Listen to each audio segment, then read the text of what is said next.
what will happen? When this body falls off, the one who is holding this body, that Atma, the consciousness which was holding the body, and that consciousnness which identifies with this body mind sense complex, and that one who is identifying with the body mind sense complex is called Jiva, and the Jiva, when it loses its identification with the physical body falls off, but that Jiva would take an appropriate body to continue its journey. We made a shift here. From the witness consciousness, we made a shift. What is the shift? The witness consciousness, the experiencer, the content of the experiencer, that witness consciousness doesn't undergo any change. Here, Shastra is saying, Dehandara Prapti. You have Dehandara Prapti. The Jiva has got Dehandara Prapti. Who is that Jiva? The one who is identifying with this gross body, one who is identifying with the subtle body, one who is identifying with the causal body. That Jiva doesn't undergo any, doesn't undergo any change means what? That Jiva is in a journey. It takes new bodies to live its sankalpas. That means the dropping of this gross body doesn't mean that the Jiva is left the body. Jiva doesn't leave this body. It drops the physical body. How? Jiva is holding to other two bodies, the subtle body and causal body, it is holding on.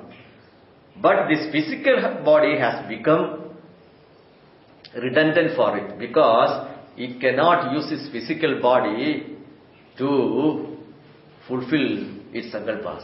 The physical body has become old for it. That's why the body is likened to clothes. Vasamsi jirnani yatha vihaya navani grihnadi naroparani tatha sharirani vihaya jirnani anyani sanyadi navani dehi. The body is like a cloth. We change our clothes every day. Some may change their clothes twice a day. Some may change once a day. So, like the way we change our clothes, so too, this body, physical body, is just a cloth for the Jiva. Then it drops its physical body. Then it is holding on to two other bodies, subtle and causal body. Then Jiva travels. This is the theory behind reincarnation. Like the way you sit here, and you want to go to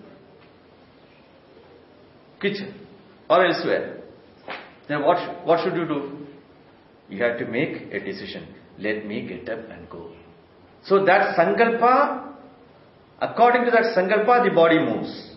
So too, whatever sankalpa Jiva has initiated, that sankalpa won't fold up and go away. Once the sankalpa is there, it is there in the subtle body. And till that sankalpa, that resolve gets fulfilled, it will be there.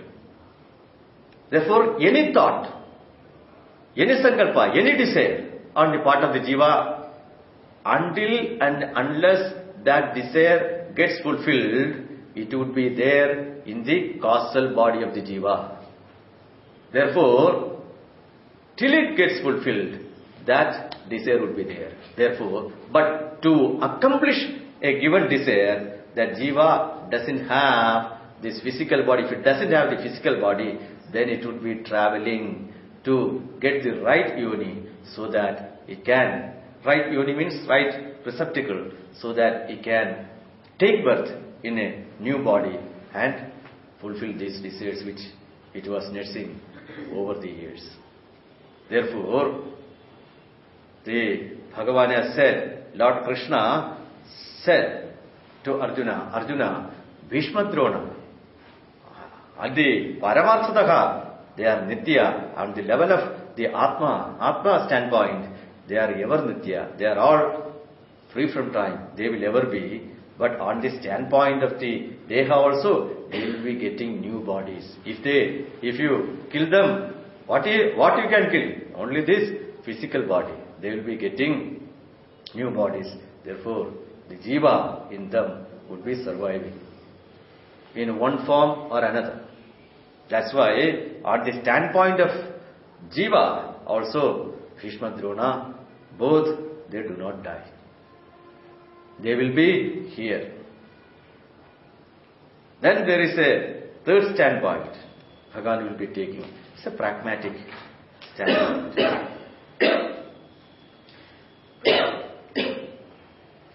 There is another, and there is a, on the standpoint of an atheist who doesn't believe there is a soul which survives.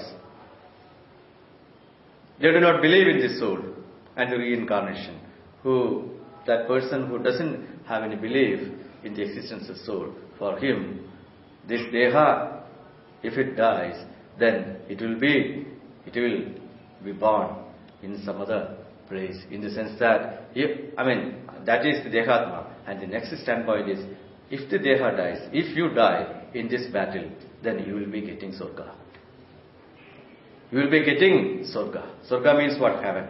Because for a Kshatriya, for the sake of Dharma, if he fights and if he gets killed in the battlefield, Sorga Dwaram Upavrutam, for him the heavens are open. So on the standpoint of a pragmatic person, still you will have heavens open for you. On the standpoint of this Dehatma, or the soul also, the Jiva would be surviving if this body falls up. On the standpoint of consciousness, you will never be. So this is the teaching. Then now the question is, I am in sorrow. That Arjuna, all the three standpoints, Bhagavan has unfolded the three standpoints, but I am in sorrow. How to handle this sorrow right now? Yes, at the level of the consciousness, it is true, I am timeless. On the Jiva standpoint, it is fine. This Jiva will ever be. But this sorrow which I am in, how I am going to handle it? And that part of sorrow which Arjuna was finding himself in, that sorrow, how I am going to handle it? The immediate sorrow which I have right now, how I am going to handle it? And Bhagavan is talking about it in the next verse. That will be seen. Om Purnamadaha Purnamidam Purnat Purnamudachyate Purnasya Purnamadaya Purnamevavashishyate Om Shanti Shanti Shanti Harihi Om Shri Gurubhyo Namaha Harihi Om.